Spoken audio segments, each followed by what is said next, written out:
શુક્રવાર 29 મે 2026 ઉપલીમેળીનું મનન. ઈશ્વરની નજીક. બાઇબલ વાંચન ગીતશાસ્ત્ર 16, 7-11 કલમ વાંચીશું. યહોવાએ મને બોધ દીધો છે, તેને હું સ્તુત્ય માનીશ.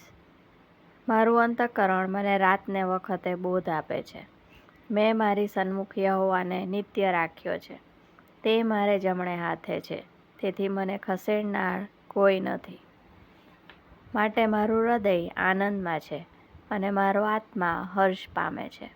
મારો દેહ પણ સહી સલામત રહેશે, કેમ કે તું મારો આત્મા શેઓલને સોંપશે નહીં અને તારા ભક્તને કબરમાં જવા દેશે નહીં.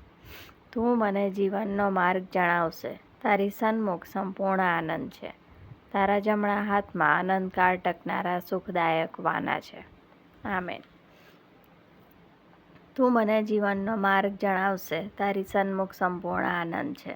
તારા જમણા હાથમાં અનંતકાળ ટકનારા સુખદાયક વાના છે. ગીતશાસ્ત્ર 16 અને 11. ઘણા વર્ષોથી મેં અને મારા પતિએ અમને બાળક થાય તેને માટે પ્રયાસ કર્યો.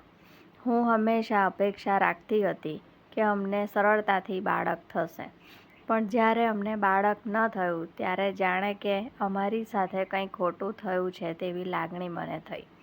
પરિણામે એક વખતની ઈશ્વર સાથે સમય વિતાવવાની મારી ઈચ્છા હતી, તે હવે જતી રહી. ભજન સેવામાં હાજરી આપવી, બાઇબલ વાંચવું અને પ્રાર્થના કરવી તે સઘળી બાબતો મારે માટે મુશ્કેલ બની ગઈ.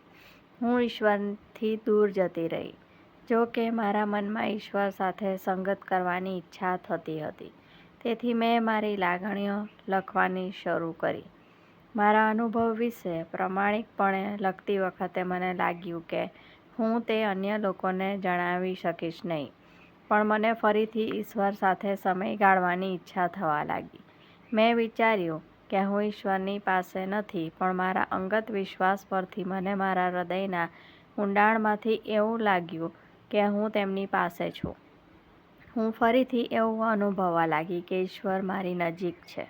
હું મારી સાથેના વિશ્વાસી લોકોની આભારી છું અને તેમની સાથે ભક્તિ સભામાં ઈશ્વરની ભક્તિ કરવાનો લહાવો મળે છે તેને માટે પણ તેમની આભારી છું. જ્યારે આપણે દુઃખ કે મુશ્કેલ બાબતોનો સામનો કરીએ છીએ ત્યારે ઈશ્વર સાથે સંગત માણવાના નવા રસ્તાઓ શોધવાનું મોડું ન કરવું જોઈએ.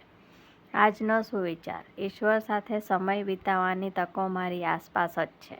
મધ્યસ્થી. જેઓના જીવનમાં ઈચ્છા રાખેલી બાબત પરિપૂર્ણ થઈ નથી તેઓ માટે પ્રાર્થના. વ્હાલા ઈશ્વર, તમારી નજીક આવવા અને અમારા જીવનમાં તમારી હાજરી અનુભવવાની નવી તકો શોધવામાં અમારી મદદ કરો. પ્રભુ ઈસુના નામમાં. આમેન.